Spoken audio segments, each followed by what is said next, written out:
What's up, everyone? Welcome to the Clutch. Today we're hanging out with an amazing man that I finally got the pleasure to talk to. We're slowly becoming friends. He's just an all-around good guy. Put your hands together, and by that I mean make some comments. Let this guy know you're here, and let's see what he's about. Welcome to the show, Bradley. Hey, awesome to be here. Been watching your show for a little bit. I'm proud and blessed to be a part of it, to be asked to come on. I dressed for the occasion. Had to get prettied up to come on the Clutch with Mr. Feely. But no, man, happy to be here. Thank you for inviting me, and I'm interested to see where this goes. Hell yeah. So everyone does the how'd you get into reptiles? I kind of try to avoid that. Did you think when you first found your passion for them, you would be where you are right now? Yes and no. Yes, in the fact that I've always, ever since I was a young child, knew that I would have a bunch of animals, knew that I would have a bunch of reptiles.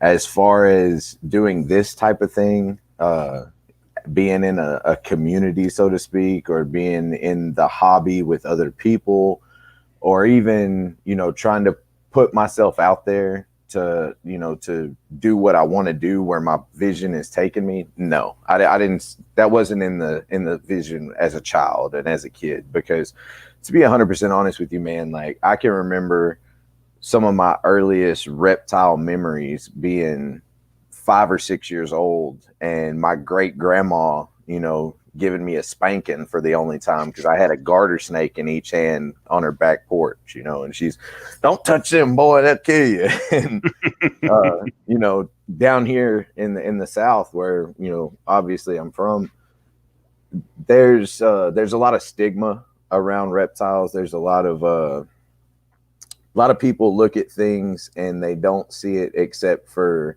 just the bastardization and the evil in it, Right. and that goes beyond reptiles. But I was taught as a kid, you don't trust snakes and you don't love snake, and I never had that, man. Like I always loved them when I was little. I remember going to the zoos and going to reptile places, and like I would spend hours in the reptile house. Like, yeah, the big cats are cool and the primates are cool and the monkeys, all this stuff's cool. But Mom, I want to go back and see that alligator again. I want to go back and see that big snake again. And they're like, "Bradley, they don't even do nothing. They just sit there. They're boring." I was like, but they're awesome. I love it. I just want to see it. And to get back to your question, to answer you, yes, like I said, I knew that I always wanted to have a house full of reptiles. I knew that I always felt some crazy connection to it. And no, I never would have seen myself breeding animals. I never would have seen myself, doing publications like this, or, being a member of a reptile community like we are, because I guess, at that point in time, I didn't even know that existed. I didn't know there was a such thing. I didn't even realize that there were reptile shows and expos until I was, 16, 17, 18 years old. So, what was your first reptile? Sorry, guys. I'm like all over the place right now. What was your first reptile, and how do you think it impacted who you became and what you decided to keep? My first real reptile that was bought and introduced as a pet and as something that this is for me to keep was, and I'm sad to say, was a green iguana. Because even though you guys see my pictures now and that Athena, or green iguana, is a staple for wrapped around reptiles, I'm not an avid proponent of green iguanas. I don't think they make the best pets. I don't think they should be marketed to children. I don't like that, they're everywhere for $20 and people go in and get them and they think, "Oh, I've got this little flighty lizard and it's cute and it's this and it's that." And then come to realize they can be very territorial. They're very self-aware. They know what they want and what they don't want. Males can be aggressive once they hit that breeding size. So yeah, my first reptile that I ever had was a little green iguana that my parents got for me because they weren't about to have a snake in the house that they knew about. I mean, there were definitely some coffee can grass snakes and some coffee can garter snakes and stuff like that I would catch and keep in my room for a day just to watch it, and then I didn't want it to die, so I'd let it go the next morning. But yeah, the first reptile that that everybody knew about that I had was a green iguana, and it was a bad experience, man. Like it was always malnutrition. At the time, I didn't, I was a kid and I didn't know about not feeding them iceberg lettuce and stuff like that. I didn't know where the nutrients were coming from and what I was feeding it. I didn't know proper husbandry. This was back in, late 80s, early 90s when I had a big old ceramic heat rock right in the middle of a tank. And Gotta love those things. The industry made so damn much off of those things too. Oh yeah. And and knowing what we know now, those things are horrible. Like, right. It's a completely different world right now than it used to be. But how did it make me who I am, or how did it kind of shape me a little bit into what I keep? I learned real fast that if you don't know what you're doing, reptiles can be real quick pets. Like, there is an ease to reptiles. Like it's a lot more simple to keep reptiles once you know what you're doing than say a dog or a cat. Like there's not as much everyday boom boom upkeep. You're not feeding constantly. It's not a warm-blooded animal. But when you don't know what you're doing and your husbandry's way off, your temperatures are way off, your humidity's way off, and your feeding, everything is off. I mean, obviously, I learned real fast that I need to put some more research into this before I have another reptile. I need to think about it more. There's more of a process to this than just, oh, I've got this cool ass reptile and I'm just going to keep it. And, like I said, even though right now we have, our big female iguana, they're not the best. They're not the best animals to keep. And the reason that we have ours is she's a rescue. To give you a backstory on Athena, because Katie posts her on our Instagram constantly. Katie loves Athena. There's tons of pictures. Picture, man. That's spot on. Well, what happened was she was being kept by a guy who was an over-the-road trucker, and she was kind of like his road dog from a hatchling. Like he had a little spot in his sleeper cab where she stayed, or she'd stay up on the dash and they'd ride around, and he kept her for like 2 years like that. And he wound up getting in an accident and becoming quadriplegic, and he couldn't keep her anymore. And so we took her in, and we decided that we would take her in because I was completely against having a green iguana in the house. I didn't want one. I didn't want any part of it. And, when we came across her and we heard the story, of course, Katie and Lainey were like, oh, we got to keep her. We got to take her best friend's her, and after we brought her home and after we got her, I mean, she's a great animal. Like I wouldn't change the fact that we have her. And we keep her a little bit different than most people keep iguanas. She has a room, she has a closet, a walk-in closet that is done with basking lamps, and it has climbing stations, and it has everything where she can go up. Her food is in there, but she's free roam like a cat. She can go around, she can wander around the house as much as she wants, but she knows where her area is. She knows where her territory is at. She also loves the bathtub. She knows where the bathroom is, and she will go to the bathtub, climb in it, and scratch at the faucet until you turn because she wants to swim. And she swims probably twice a day. Yeah, she knows she's free roam. She knows what she wants. She knows how she likes it. She also, what's up, Zach? She also likes to hang out in the window sills. You know, she has a window in her room where she can just hang out and bask and get real sunlight. She goes outside some, but you have to watch her because she is an iguana and they are fast and they can climb and they can squirm and get away, you know, and I just really don't want to chase her all around the neighborhood. So, you know, very attentive when she's outside. Right. But yeah, man, that's kind of my history with my first reptile and where it's at now. It's kind of funny that it took a circle when you didn't want it to. No doubt. So we were talking about this before the show started, and I think we have to dive in it more. The initials of your company are WA.R. Right. Going back to that, if you guys looked at the thumbnail for this, I put Mouth for WA.R, which is the name of a song by Pantera. It's one of my favorite songs, in all honesty. And we found out that me and Bradley here both have a very avid love for all things Pantera.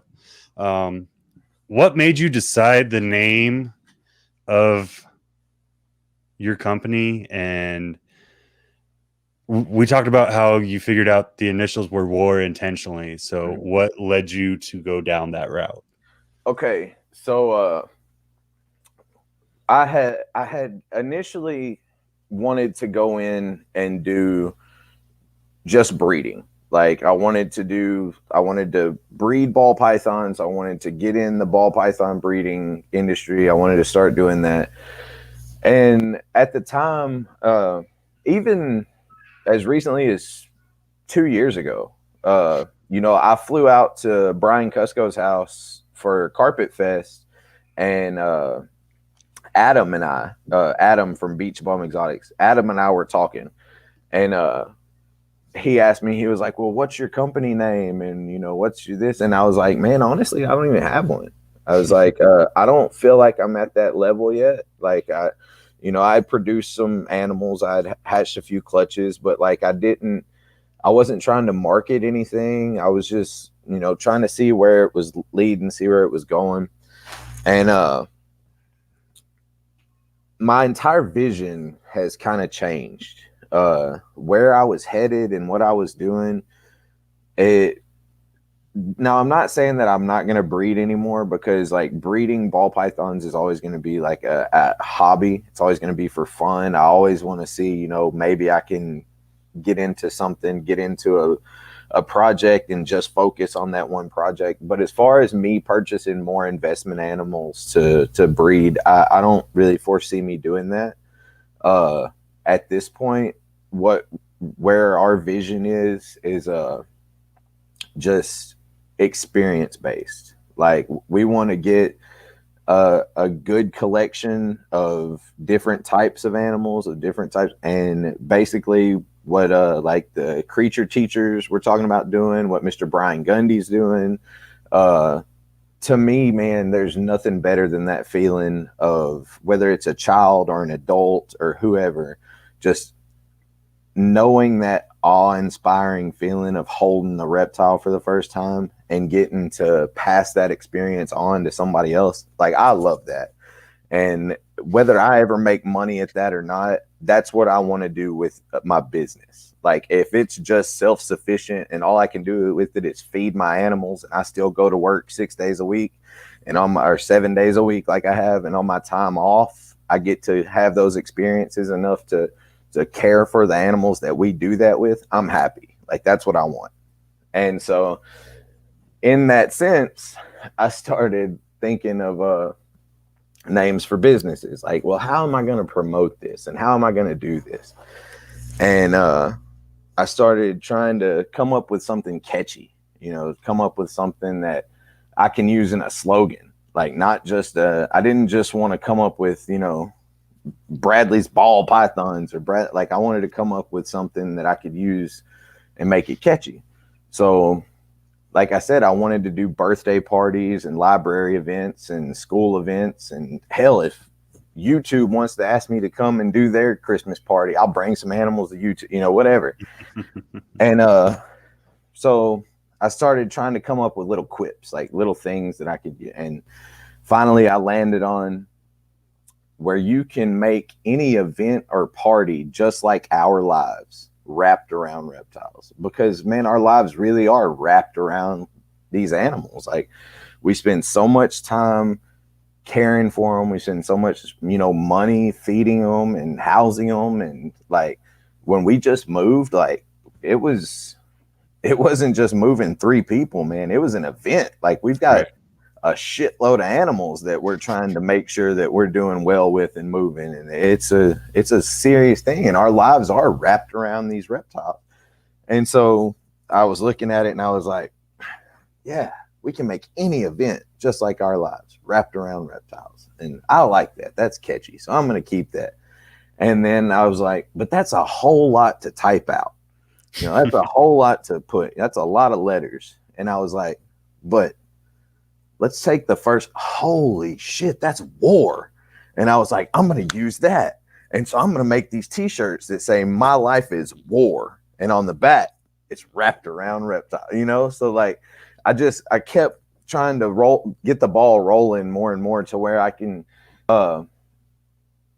it's not just going to be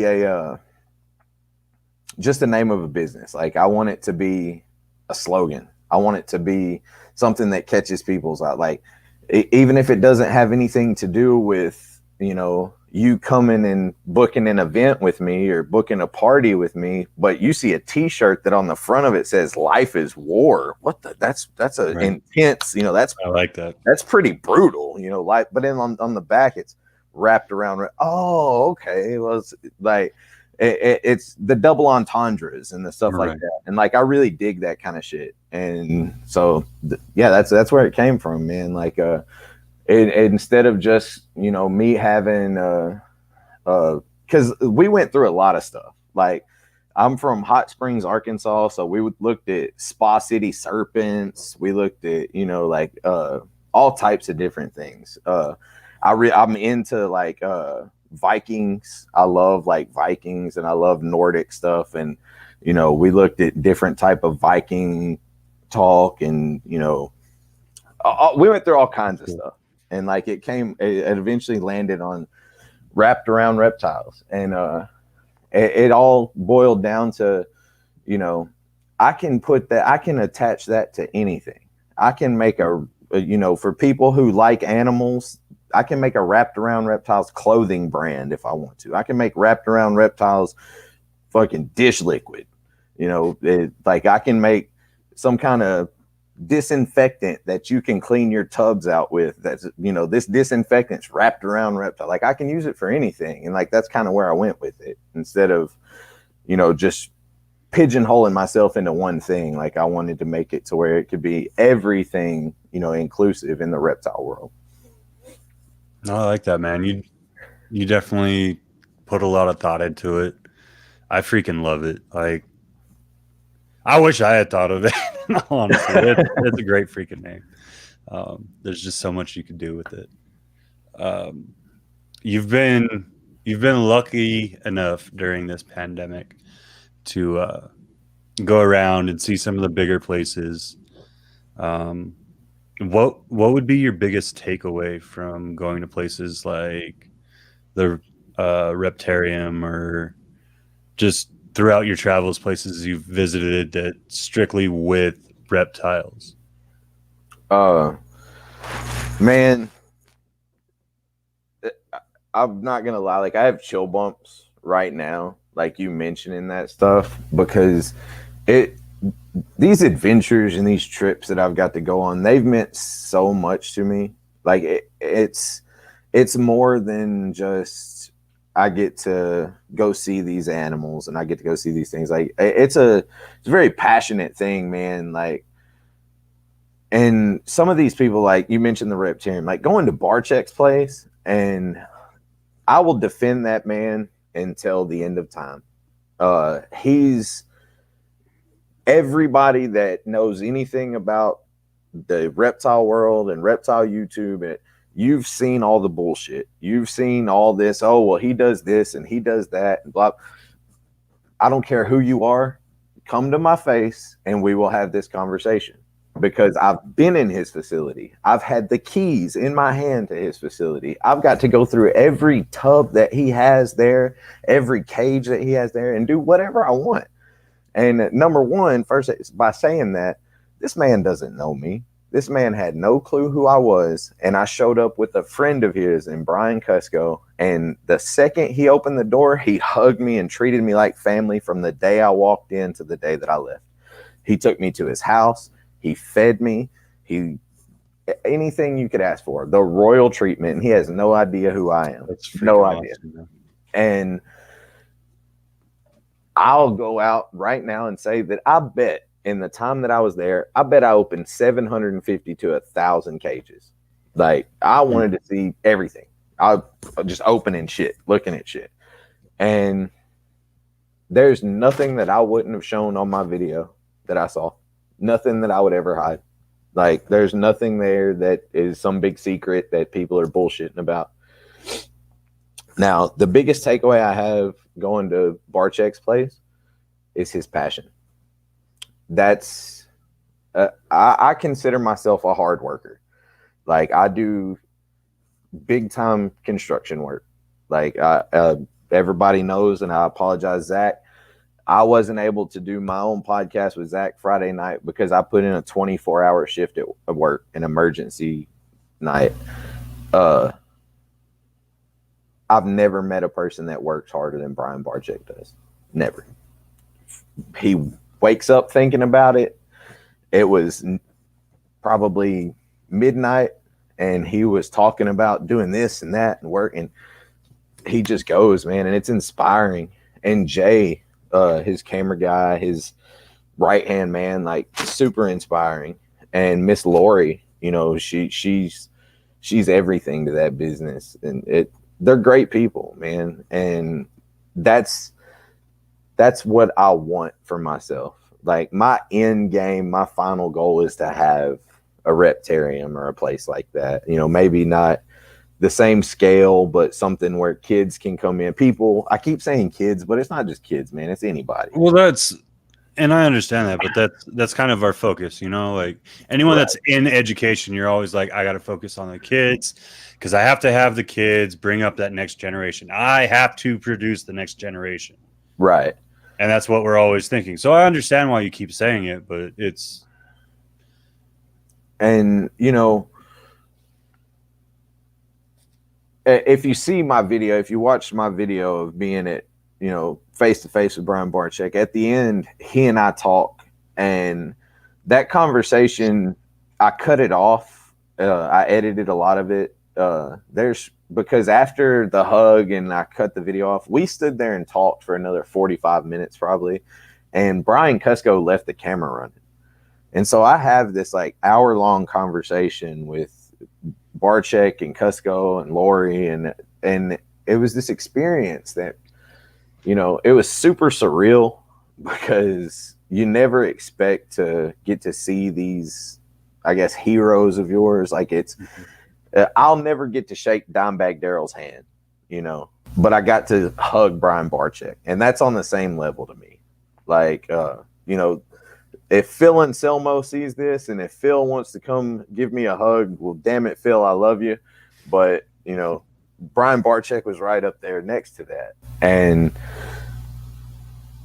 as a kid, man, like, it was, you know, Steve Irwin and like all these different people, Jack Hanna and Jeff Corwin, you know, and I went through these guys, and then in the next evolution of that, there's Brian Barczyk.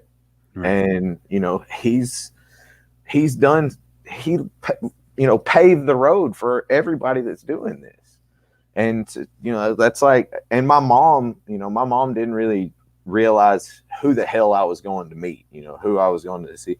And I told my mom, I was like, you take somebody that's real into basketball and they're going to go hang out with Michael Jordan. You know, like, I'm going to hang out with the LeBron James of the reptile world. And she was like, well, I don't get it, but okay, have fun. And and that's the thing. To some people, it's just another person, but to me, it's it's meeting that guy, and it's getting inspired by these people that have led the way. And I'm a firm believer in searching for positivity. I'm a firm believer in what you look for is what you're going to find, because I spent a lot of my life, a long part of my life, with a chip on my shoulder, being negative and hating everyone and looking for reasons to be pissed off and searching for negativity. And I promise you, man, you will find that shit, and it will come full force, and you will be encapsulated by negativity. And every day that you wake up, that's all you're going to see, and you're going to feel like you're drowning in it. But it takes balance, and you have to have that balance. Like you have to have the negative side to realize how good the good side is. And that's kind of what makes me so appreciative of this life and this community and these almost like family, man. And it is a family. It doesn't take blood to make a family. And I learned that as a child, because my dad that raised me is not my biological father. And, blood doesn't make a family. But there's definitely things that you can look for in this, that you can find. And I hope, man, that every person on this planet and beyond has something that they're as passionate about as this community is passionate about reptiles. And no matter what it is, man, I just hope people find their passion in life, because it took me a long time to allow something that I was passionate about, like these animals, to guide me in a positive light. And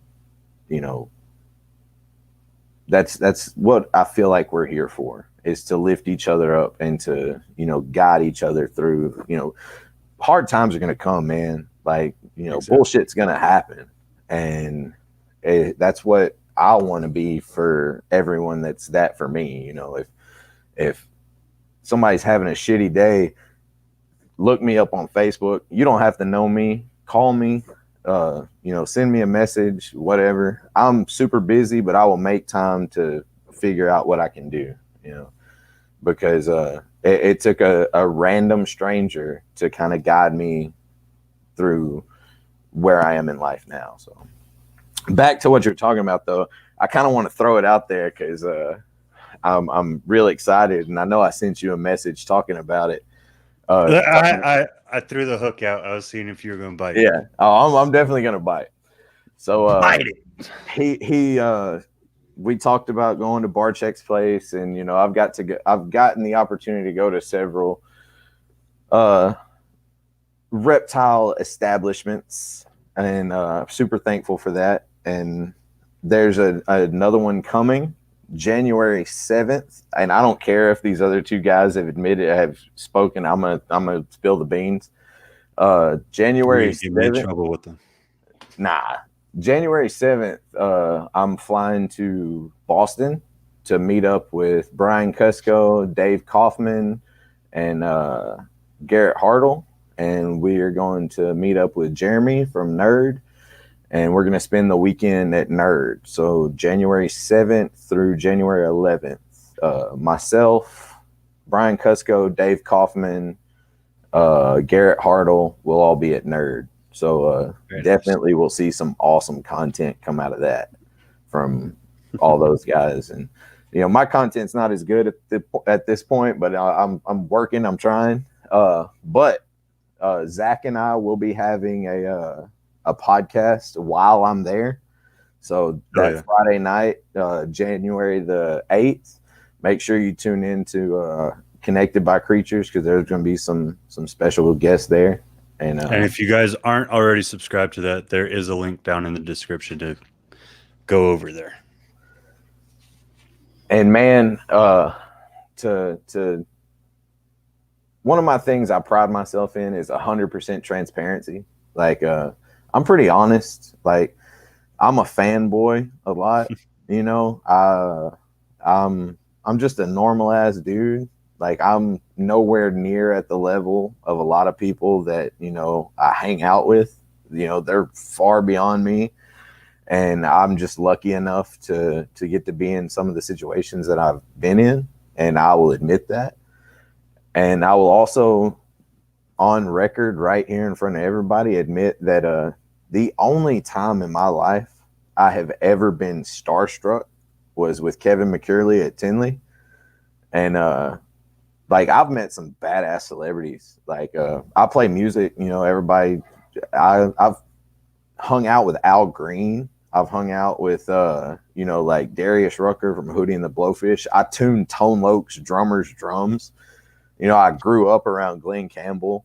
I've met Antonio Banderas, and I've met, like, you know, celebrity people, and nobody's ever had an effect on me. I was peanut butter mouthed with Kevin McCurley at Tinley. Like I just, that guy's got such a presence to him. Like if you've ever met him in person, it's like, and now I even told I've got a text message, and I'm not afraid to show it. I sent Brian Kusko a text message the other day. I was like, dude, now that it's for real, like now that all the plane tickets are booked and the Airbnb's booked and all that, I'm a little intimidated. I'm kind of nervous going to Kevin's place because, you know, Kevin's not Brian Barczyk. Like it's a whole different entity, and that dude's intimidating, man. Like, no lie, he is. He just has a knowledge base that, you know, I feel like a kindergartner talking to a PhD. You know, like Right. there's no way that all the random knowledge information that I blow people's minds with on the regular, like McCurley's gonna look at me like, and, you know, like he has experience with stuff that I have no idea, you know, never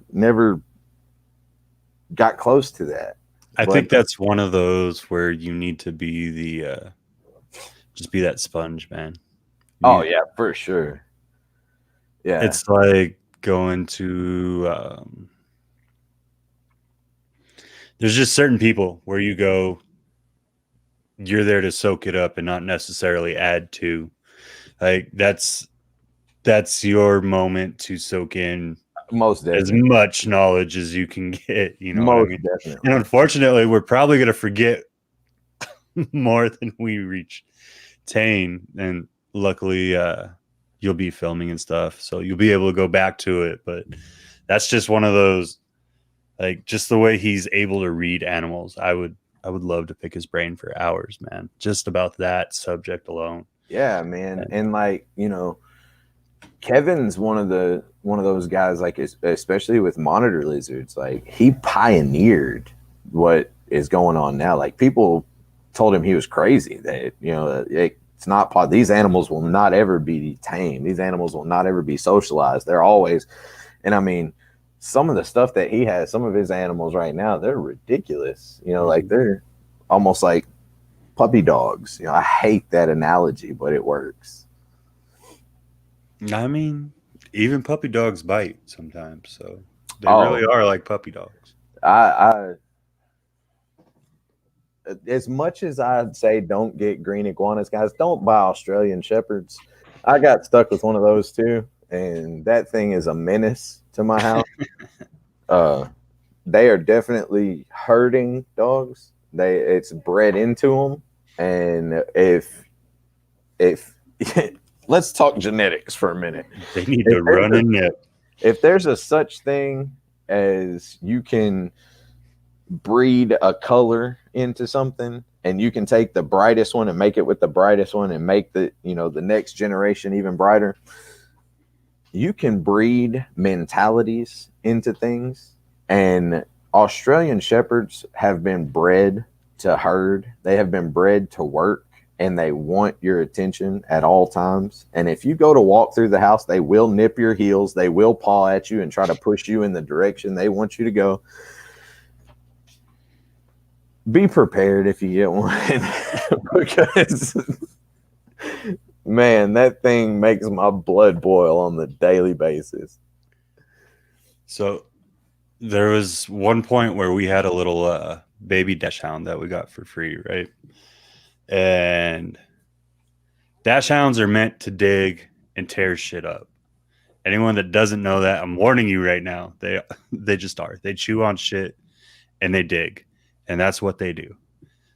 They also like to leave little poops in the holes that they dig, which tend to be your shoes. So we got this puppy, right? And everything's going good. Everything's going good. And then it starts its teething phase because we got it like young. And it starts going through its teething phase. And I start seeing everything that's about 4 inches high across my house. There's just little chew marks on everything right at 4 inches. Like this mother. Oh yeah, man. Like I said, mine's not so much of a biter on everything. It's just needs attention. And I'll give it this. It's a very intelligent dog. Like as far as doing tricks, like my daughter has it doing all kinds of stuff. Like it'll sit and speak and lay down and roll over, and she'll high five and then low five and finish business transactions, and she'll put a treat on his paw and tell him to watch it, and he'll look at it till she tells him to get it.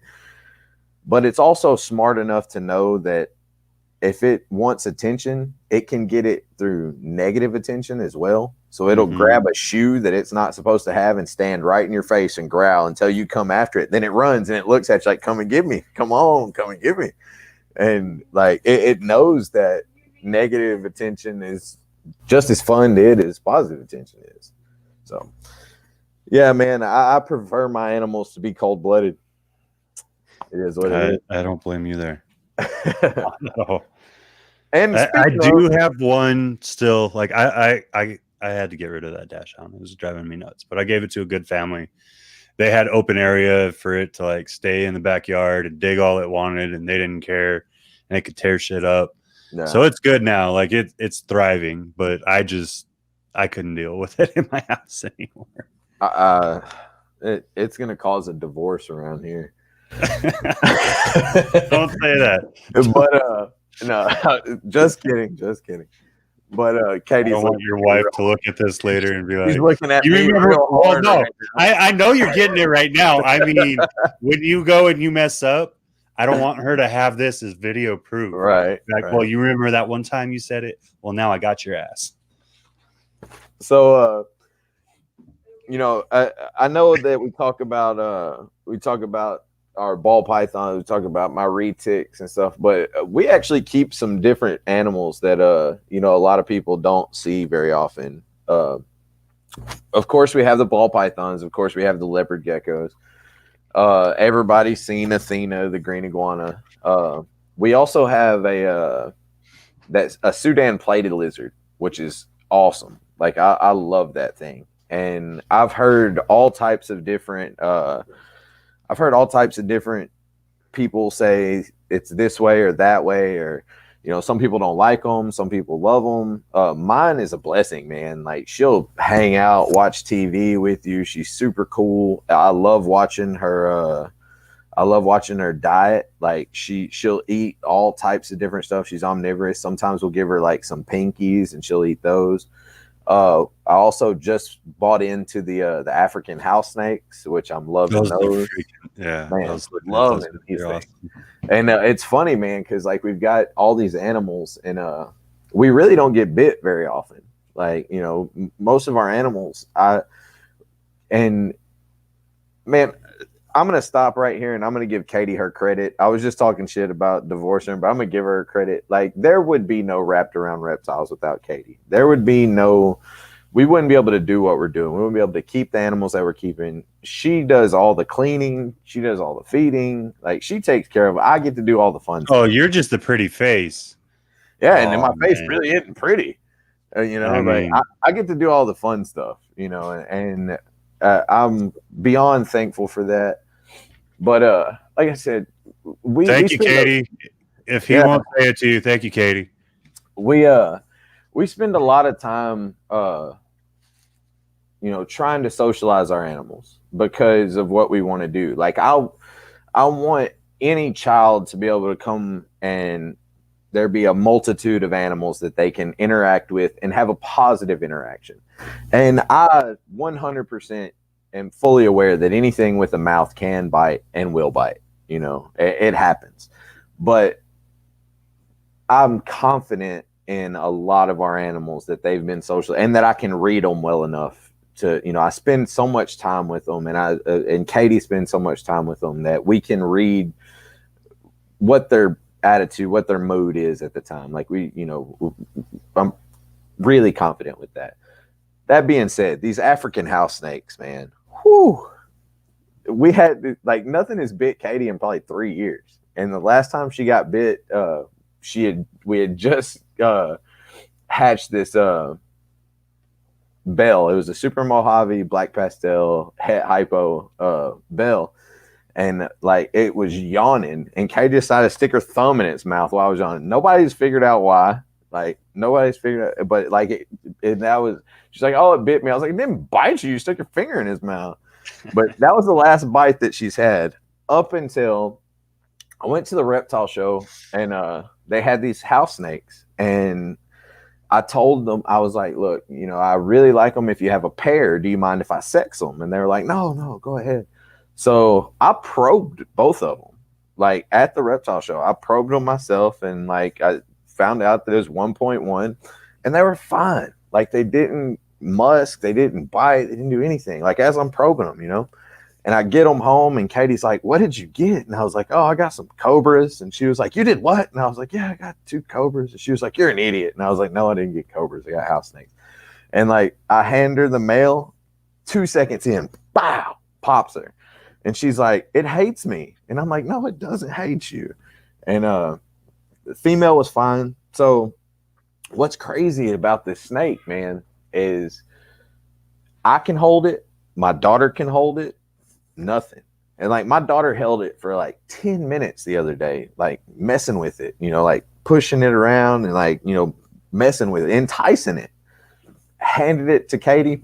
Bow. 5 seconds later, bit her. Like, I don't know what it is. Like that. There's something about her smell, man. There's some scent that she has. Something in the pheromones. Yeah, Zach said she smelled like rats, but I mean, I don't know. Katie, are you a rat? Are you a rat? The snake's calling you out. That's funny, man. So, I kind of have 2 animals that are the same way, except I'm the one that gets bit. So I have 2 1-year-old retics, right? Well, they're a little over 1 year, and they were never handled with their previous owner because the previous owner, as soon as they started nipping, they got scared. They grew them up to a year, and they're like, "We just can't deal with it anymore. Don't get a freaking retic." Namely, but anyways, I bring them in, and you know how baby retics do that push before they bite? Mm-hmm. So I'm watching, and the male's like literally just running his nose and pressing the whole way. And I'm like, "It's coming. Come on. You going to do it today? You going to do it tomorrow? What's going on, dude?" And he just goes, "Whap!" and just bites on and starts rapping. I'm like, okay, whatever. Nibble on his tail a little bit, unwind him. He lets go. I hand him to my wife like 5 seconds after this, and I was like, he's still in the mood. He's going to get her. She's going to finally get bit by one of our snakes. Like, one of our snakes is finally going to get her. Thought I was setting her up. Nah, dude. He just settled right down. And I was like,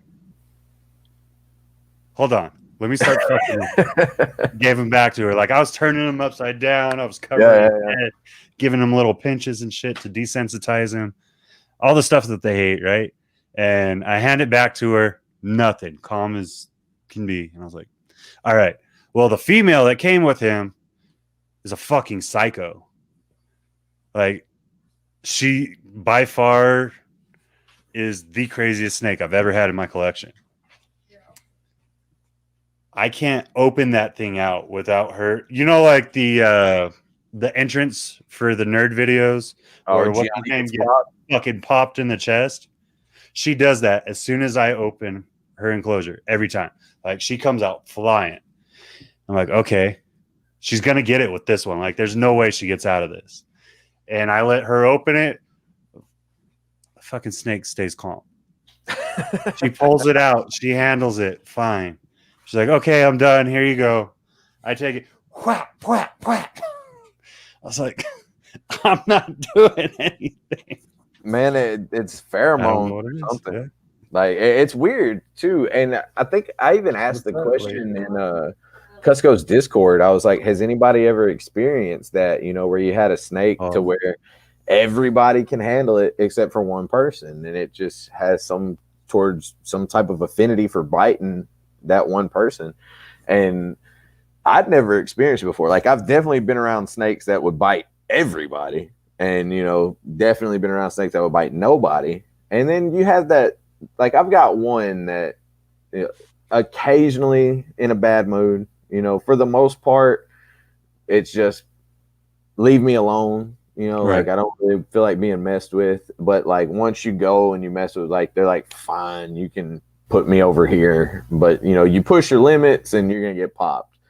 But like, this house snake, man, like, I don't know what it is. I can grab it, nothing. Lainey, my daughter, grab it. Katie goes to the door, bow, pops her every time. Hates her. No, I finally found one. I found one. We were up at a friend's facility, and I finally found a snake to bite her. And I literally told them, I'm buying that snake. I don't care how much it is. I'm buying that fucking snake. That's mine now. Just put my name on it. It's over. I can't wait to get her. That's hilarious.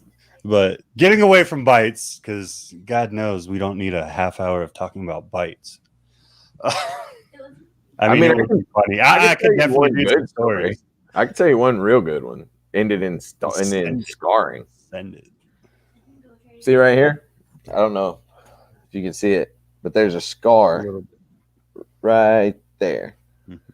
That was a good burn. Had been in bad shed. Called, it's mean, come pick it up. Blah blah blah. Was in feces, was in shed, eye cap stuck.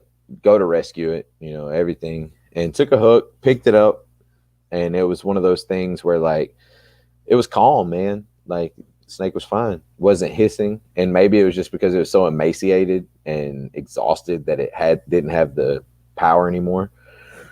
Get it out, go to carry it away. The cat jumps on it, and instead of catching the cat, it caught me, and I turned and ripped.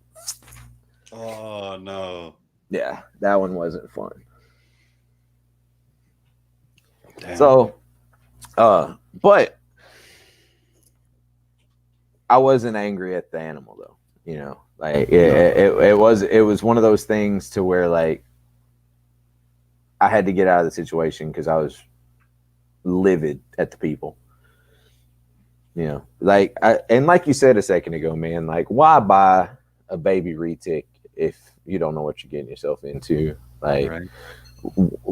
And that's we'll save it for another day, because that's my only. We'll put that's that my on only thing about this hobby, man, is, like, you know, people not researching what they're getting into, and we'll leave it at that. So you want to do education? I do.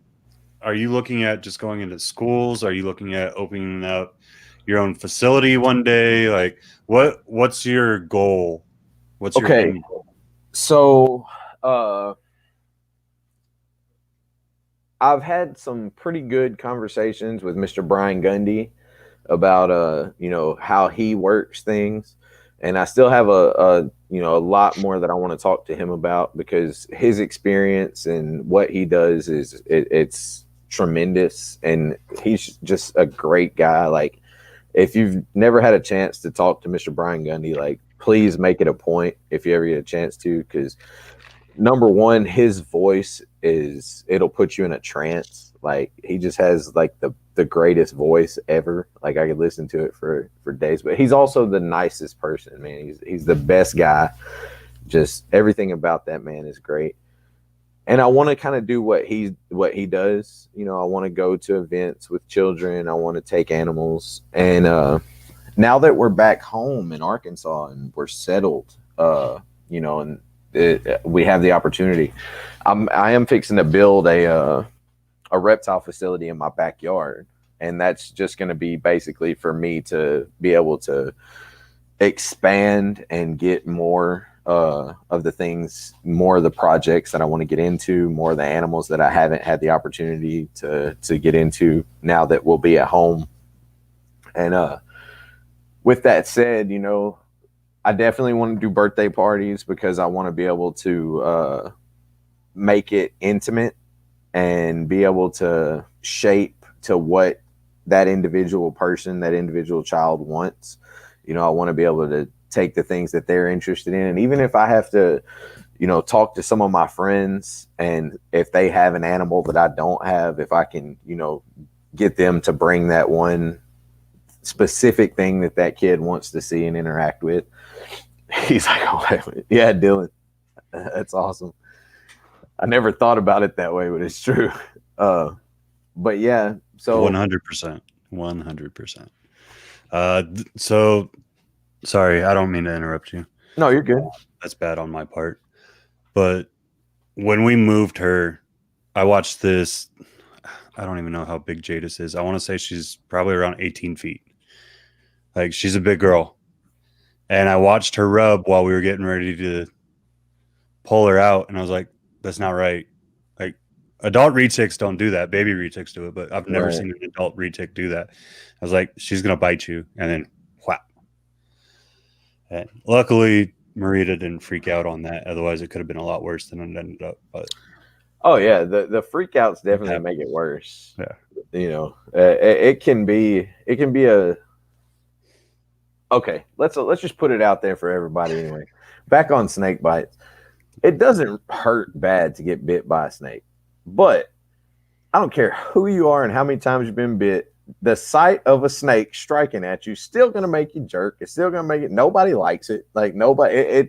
I think it's inherent in us that to see a snake strike you, jerk, you pull away, and that's the last thing you need to do because their teeth are recurved, and when you pull away, it causes more damage than if you just let it happen. But anyway, it's not that bad, folks.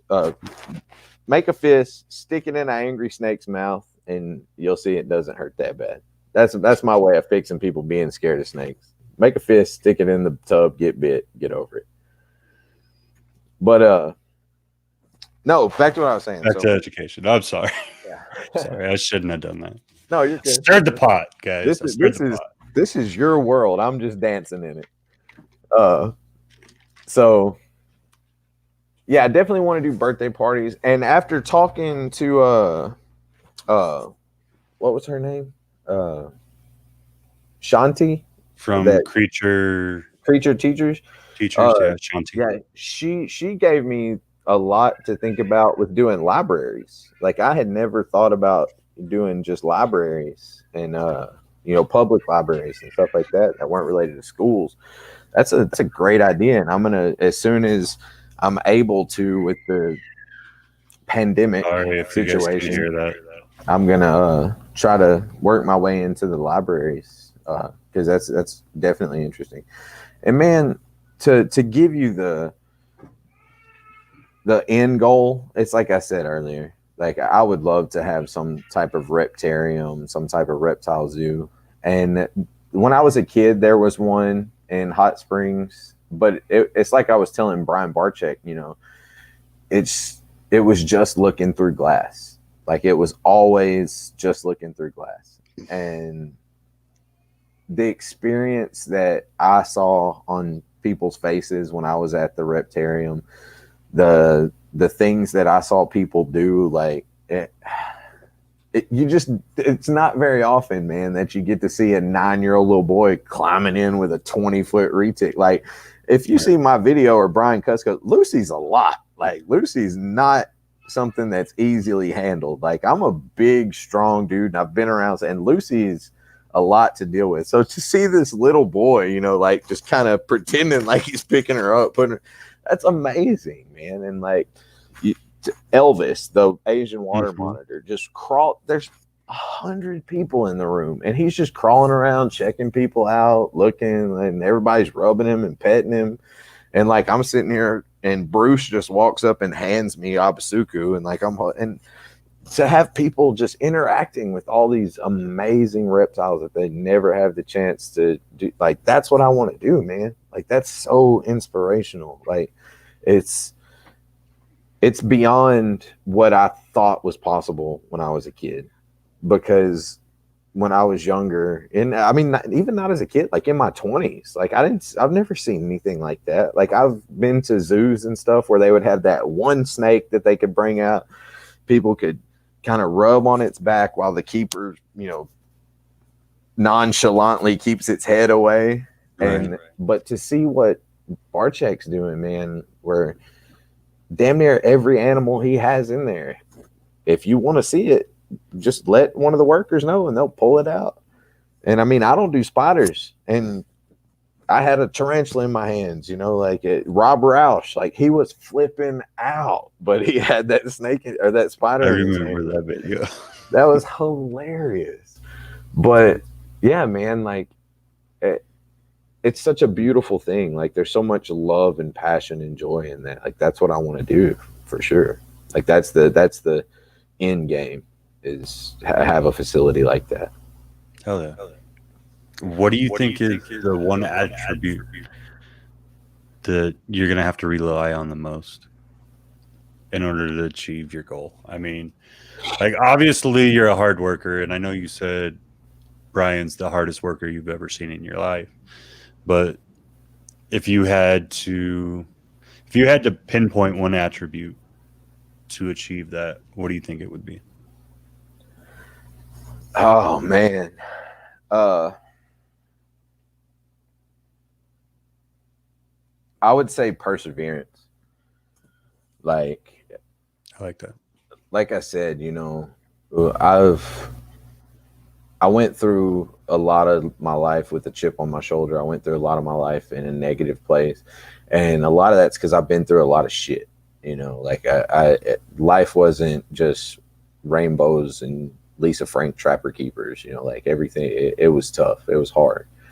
And I feel like I've came out the other side of that with a respect for life and with a respect for other humans and for animals and for energy as a whole. And I have a respect for the connection that everything is in this world, because without being connected and without having gravity between things, nothing exists. And nothing exists without balance, like I was talking about earlier. Like, if you take any atom and you add to it, it becomes an isotope, and it instantly starts to decay because it's out of balance. And when that's how we are, and that's how everything is. A blade of grass is completely imbalanced, and that's how it creates, and that's how it goes forward. So I feel like as long as I can keep pushing and keep driving to find balance and to find positive, that's going to be the thing that pinpoints me to make it to the next level, to make it towards my goals, to not be afraid of the negative side, to not be afraid of ridicule, to reach out and talk to people like Brian Kusko or Garrett Hartle, because, like I said, it was luck, man, that I got to go to Barczyk's place. And I said, I'm lucky that I get to go to Nerd. But if we really want to break it down, the reason I'm getting to do these things is because I wasn't standoffish. I wasn't afraid to, say, hey, Brian Kusko, man, like, me and you have a lot of shit in common. Let's talk. And he talked to me, and we have a bond, and like, that dude's a brother to me. Like, I love that guy. And it's not being afraid to put yourself out there. It's not being afraid to drive it home, even when people tell you it's pointless. Like, there's very few people in my personal life, like in my real life, that understand any of this and that even agree with it now, as far as I've come. Like, they still don't get it. They don't understand, hey, be quiet, I'm trying to do a podcast, or hey, I'm trying to put some information out there. Like, there's a lot of people in my life that they still don't get it. They think it's funny. There's a lot of people that I talk to, I'll meet randomly, and I'll start talking about animals and reptiles, and they're like, well, why in the hell would you want to do so? Like, they don't get it. But I don't away from all that naysaying. Like as long as I keep driving it home and pushing it and pushing it and pushing it and stay true to what me and my family and what we feel is right and what is best for us and where we're headed, like that's what it's all about, man. And I think, like I said, perseverance is what's going to get me to the next step. 100% agree. It's funny you said that about your life. All of my closest friends, like outside of the community, obviously, because everyone in the community loves reptiles.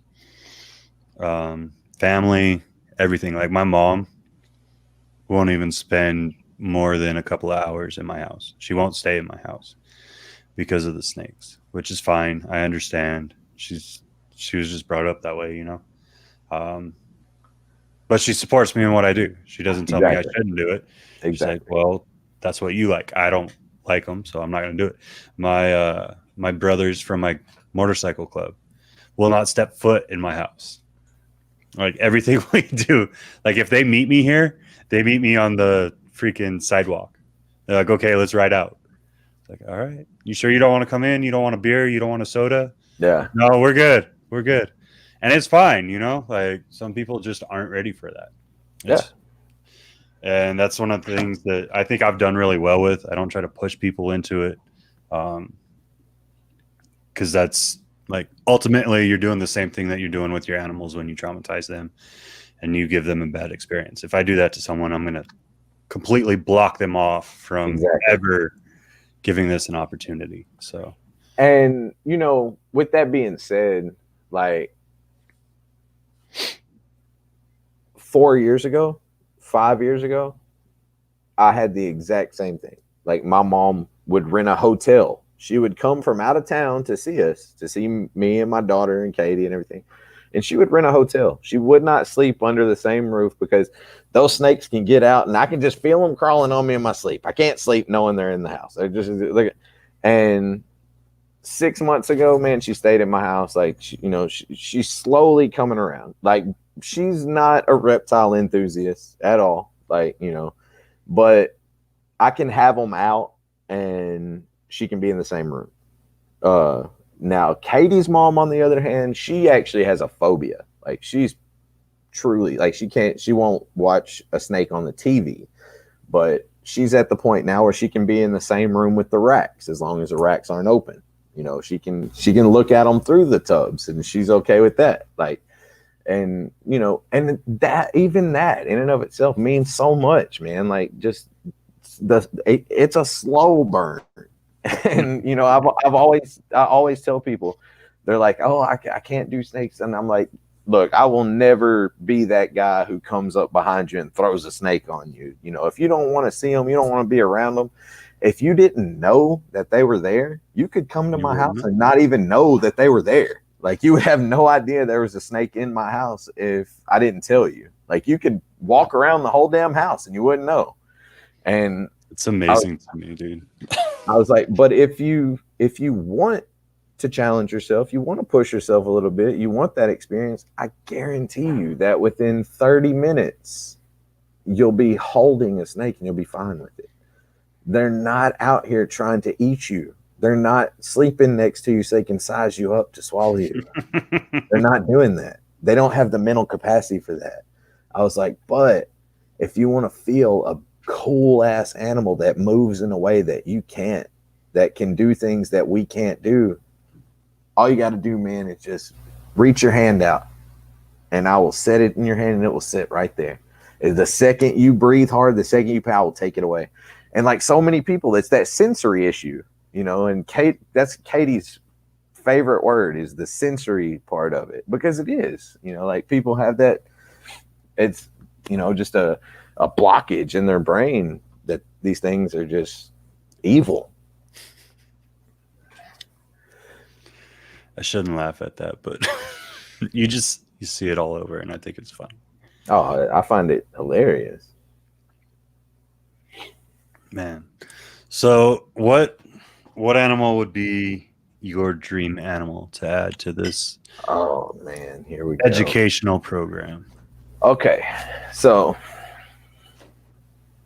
maybe not so much the educational side. I'll get to that question in a second. But there's always been that one snake that I've always wanted. The two, actually.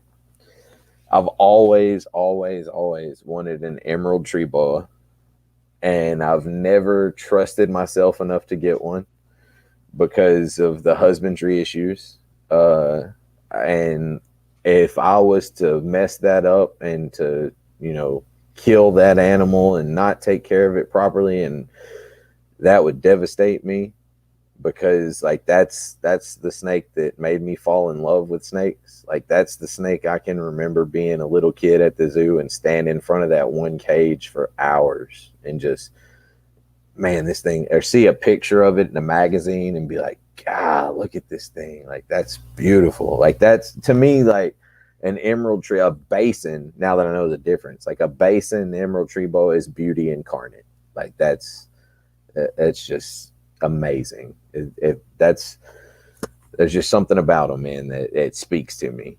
And I haven't pulled the trigger on that. I pulled the trigger on retics. I pulled the trigger on berms. I pulled the trigger on all that. And I still, I have all those. But I haven't pulled the trigger with an emerald yet. The other animal that I've always wanted, and my desire for that grew even more after going to Kusko's house, is the indigos. Like I want an eastern indigo.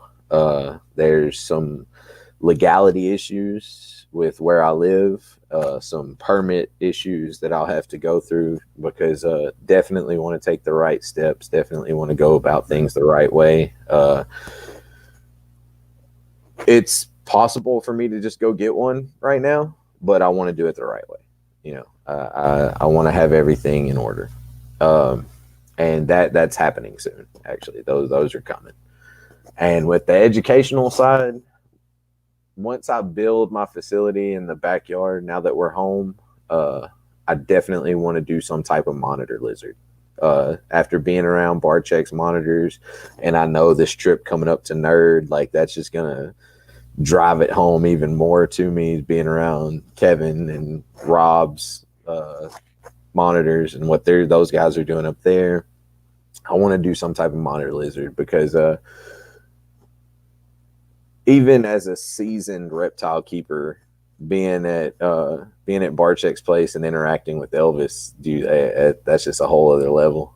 Like that's a dinosaur, man. Like that's that thing's amazing. And the intelligence, like he's thinking, and the same way that you can see the difference between holding a ball python and holding a retic, and the look in their eyes, and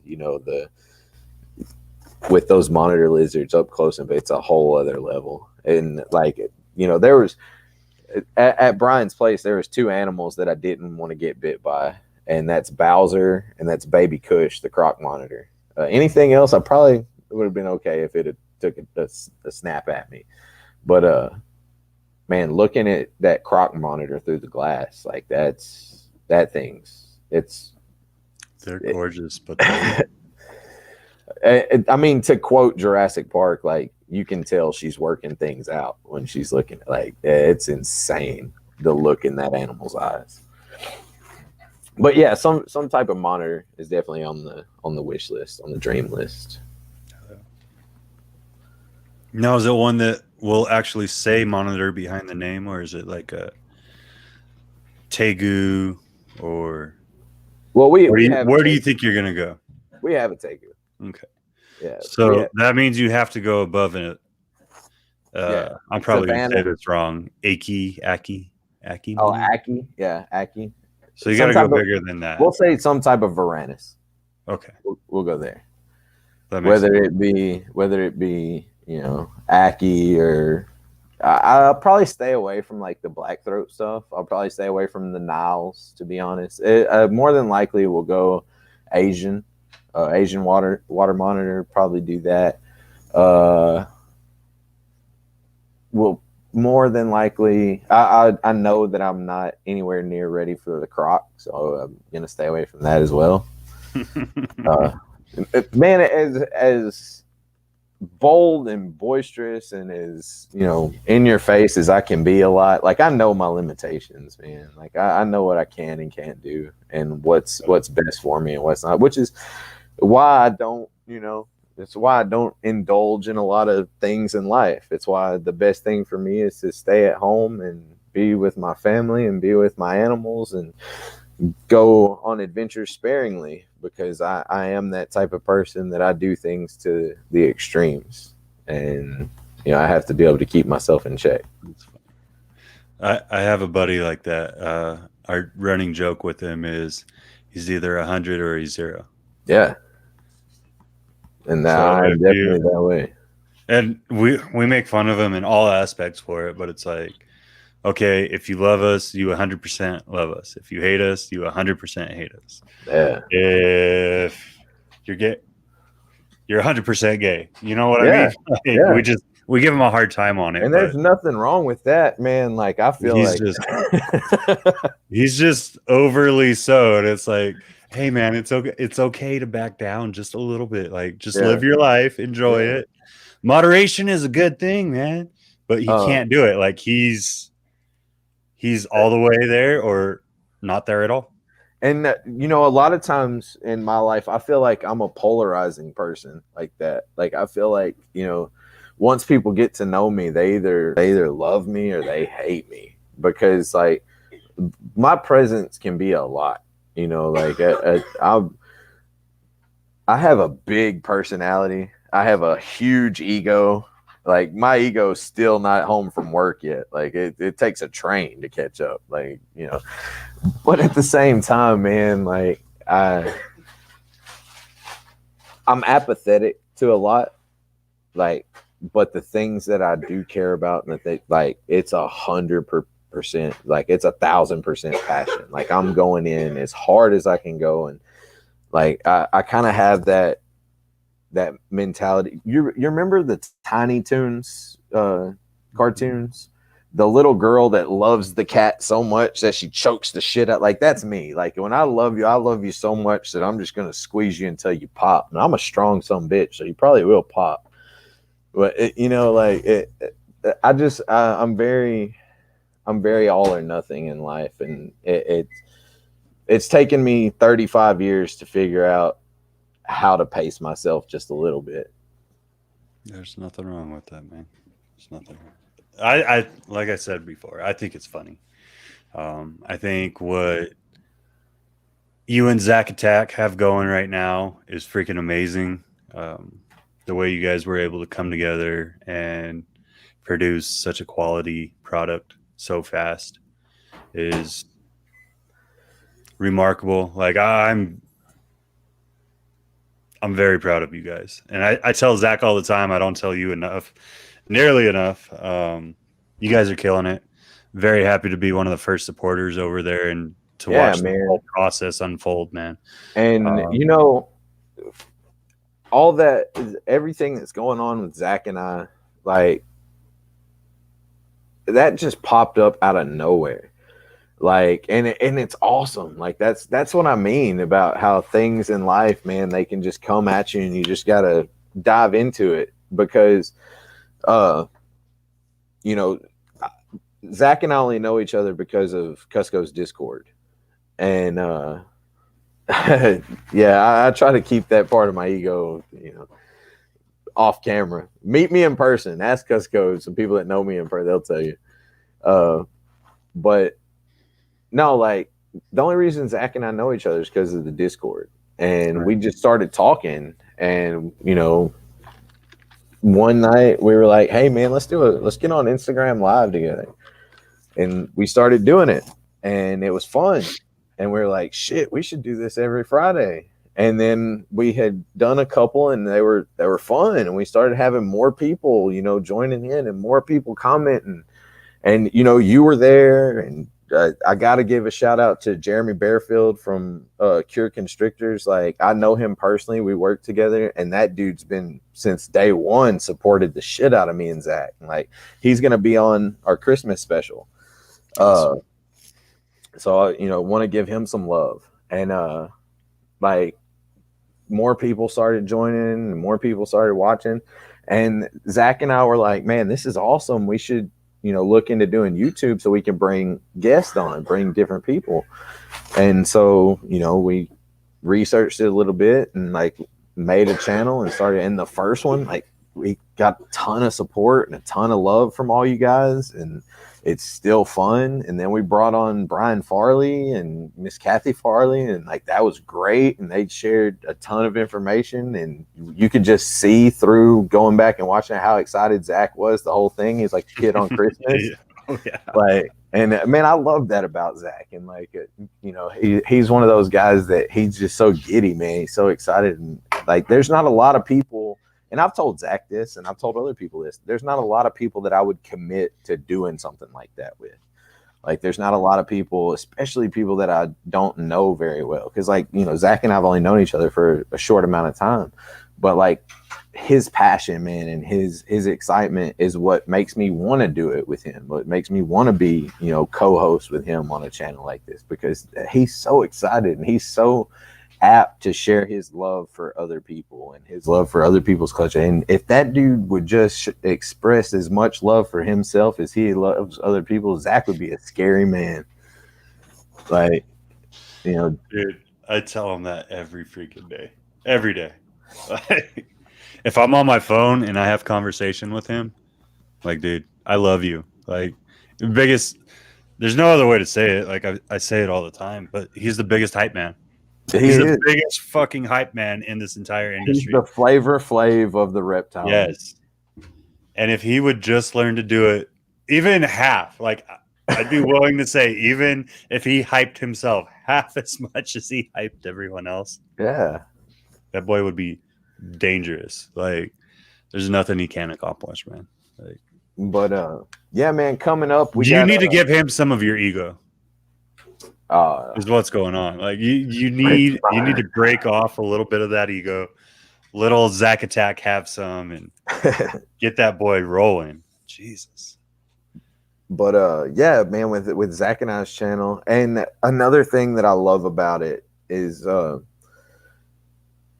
I have a YouTube Wrapped Around Reptiles YouTube channel, and I've put out some content, and I intend on putting more content there. But man, I struggle with that stuff. Like, that's difficult for me. Like, I can have a conversation with you forever, and we can share ideas, and we can talk, and we can do this, and we can interact with the people in the chat.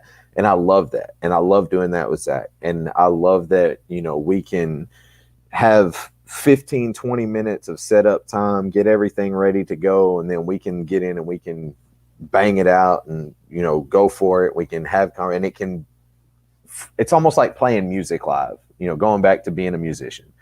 Like, I can write a song and I can spend a month writing that song, and I'll sit and tweak it and tweak it and tweak it until I'm not having fun with that song anymore.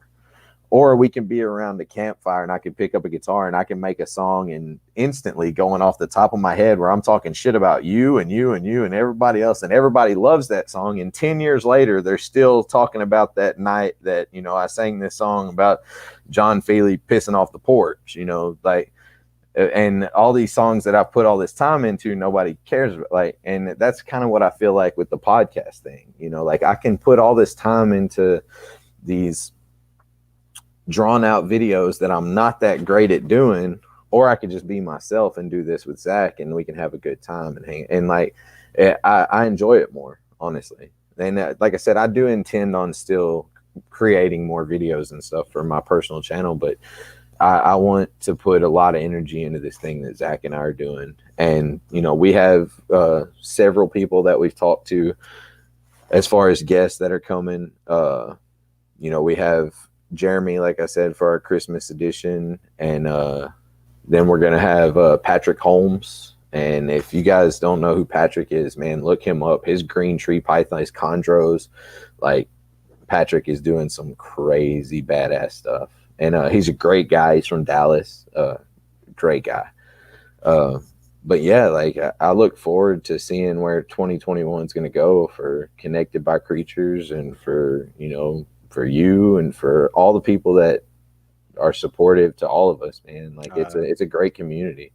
Sky's the limit for all of us, and I find that funny because a lot of people they feel like it's a competition, but it's really not. At the end of the day, there's space for all of us. Like, you can't learn too much, you can't get too much of a different person's how do I want to put this?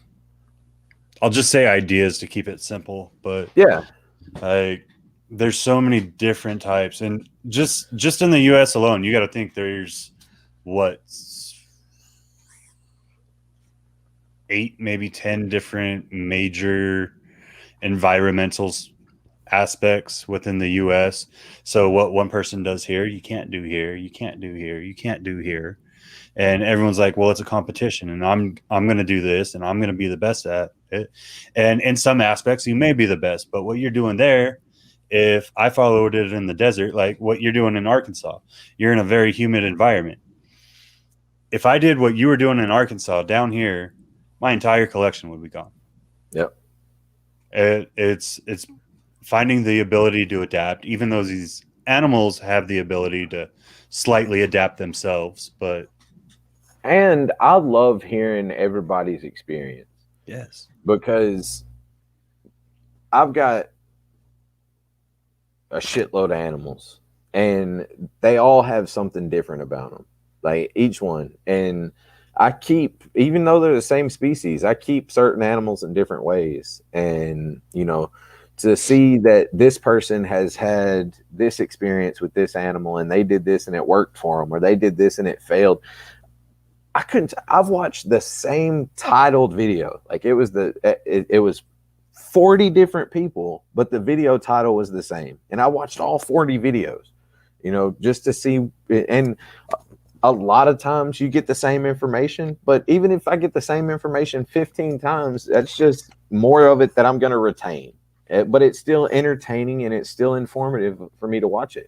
So I agree with what you're saying about it being a competitive thing. And, you know, I don't think that there's any reason that there's an infinite number of channels or people or whatever can be successful, because for each new person that is putting out content, that's another new subset of people that are getting interested in content.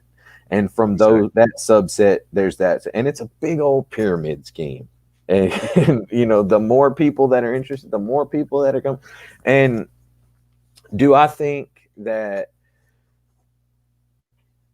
everyone in the world is going to be involved in the reptile community and the reptile hobby? No, absolutely not. Because I would say, out of all the people that I know in my personal life, there's about 3%, maybe 5% that are even open to, you know, not just having one reptile, you know, but just open to this lifestyle, because it is a lifestyle. Just like, you know, your motorcycle clubs and stuff like that is a lifestyle. Like, you know, keeping massive amounts of dogs is a lifestyle. Like, keeping people who have a bunch of guns, like, that's a lifestyle. And it doesn't matter. It doesn't matter what you're into. And I'm not the person to tell you what you should and what you shouldn't do and what's good and what's bad, man. I don't care, honestly. If it doesn't affect the people in my life and the people that I love, and you're not hurting people, I think you should do whatever makes you happy. And I think you should search all types of different shit to find that thing that makes you happy. And if what makes you happy is coloring books, dude, let's get a bunch of truckloads of coloring books and just fill up the world with coloring books. Like, I think that each person should be able to express their energy and their love however they want to. And unless you're impeding upon someone else's happiness and joy and, you know, freedoms and I like life, I really like that. like, do what you want to do, man. That kind of gave me goosebumps for a second. I mean, one of these days I'm going to be a speaker. But yeah, I mean, if there's anything that I'm about, you know, like if there's anything that I want people to take away from me and my legacy to be is I support your passion. You know, like I may not support exactly what you do. I may not be into the same shit that you are, but I support passion. Like I support people loving something for what it is and diving into it head first and not being afraid to just get rid of all the bullshit that gets thrown at you. And man, if you want to put up your shields and go do what you're doing, but you don't have to. You can absorb all that shit that comes at you and you can use that as energy and as fuel to drive you forward into what you're doing, and hold on to the things that you love and the things that, you know, give you positivity, and just march right through the rest of it and smash the bullshit out of your way. Like that's the legacy of Bradley.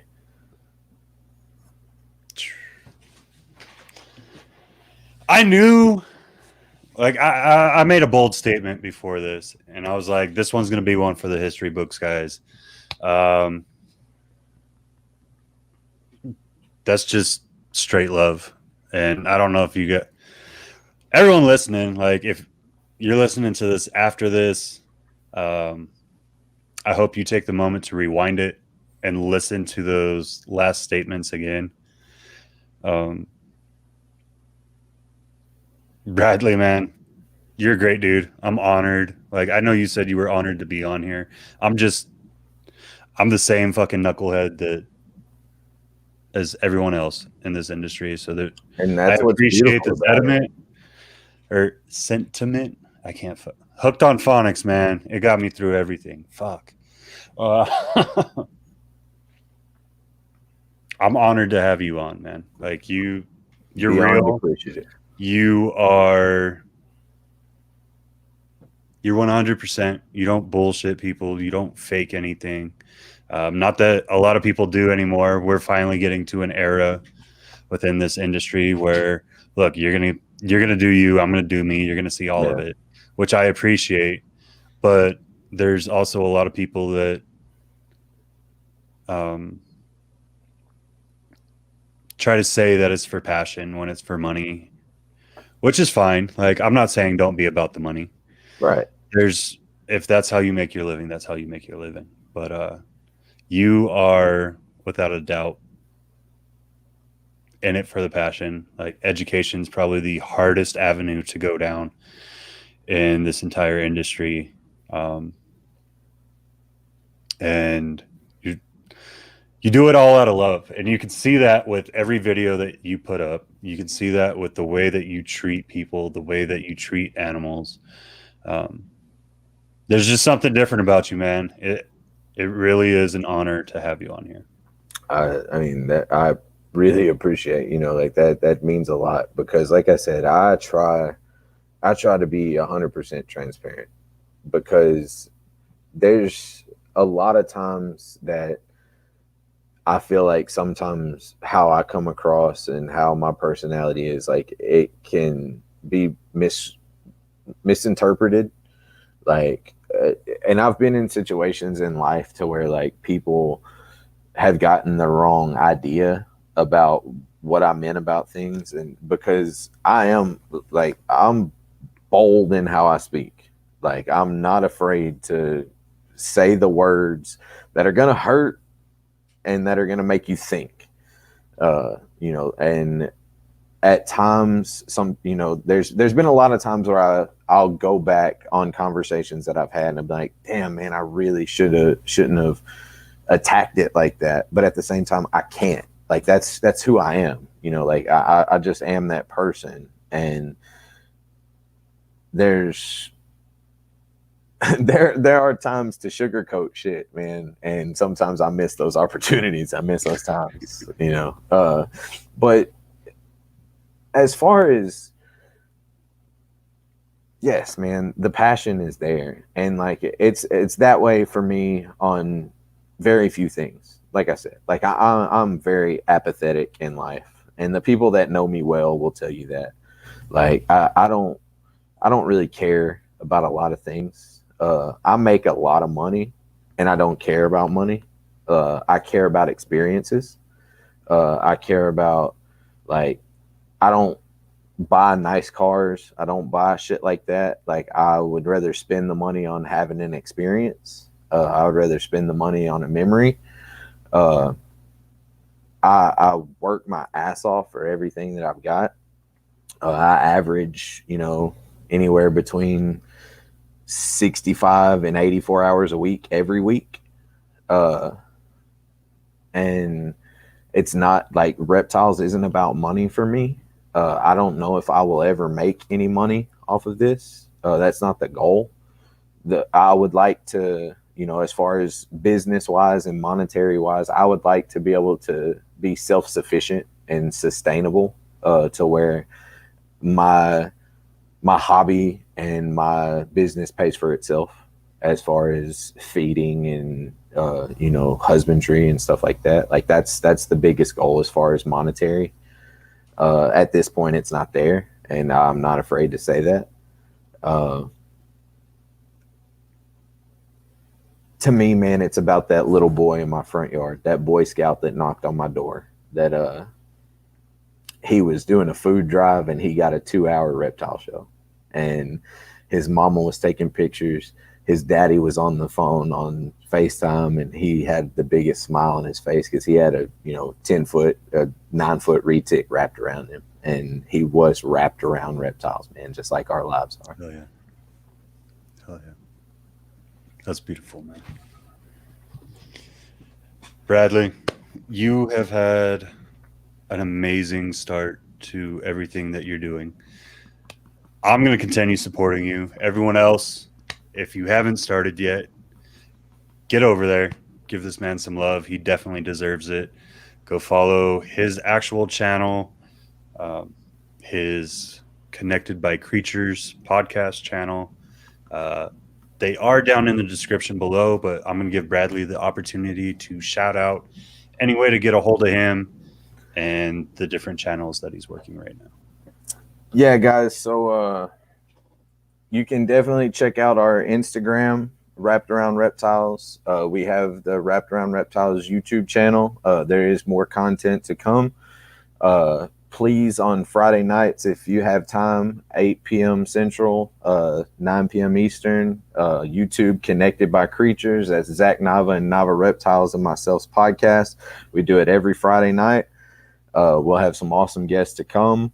And, man, thank you for supporting me. Thank you for having me on here. Thank you for spreading my name and spreading, my ideas and my passion and my visions for where I'm going. I really appreciate that. Love your animals, guys, and love each other. Like, that's what it's all about. It's all about finding what means something to you, and if it's not reptile related, it doesn't matter. If you enjoy just listening to 2 people talk, 10 people talk, I'm glad you tuned in to listen. But find your joy, find your passion. It took me a long time to realize that, balance is everything. And without that, you can't be creative, you can't thrive, because you'll always be weighed to one side. And being knocked over and held back does nothing for you, and it does nothing for the people that you love. So find your balance, man. All right, guys, that is going to wrap this episode up. I hope you all have a very Merry Christmas. We are taking tomorrow off from our channel. I usually put out a video on Tuesdays. I'm taking the rest of the week to spend with family because I was gone this weekend. And coming up next week, we will have Todd, Jody, and Miss Hannah from Unbelievables. Like I said before, make sure you go give Bradley some love. This man deserves it all right now. I really do expect to see a lot of great things coming in the future from him, and he needs our support in getting there. Y'all have a great night. Stay blessed. We're going to see you on the next one.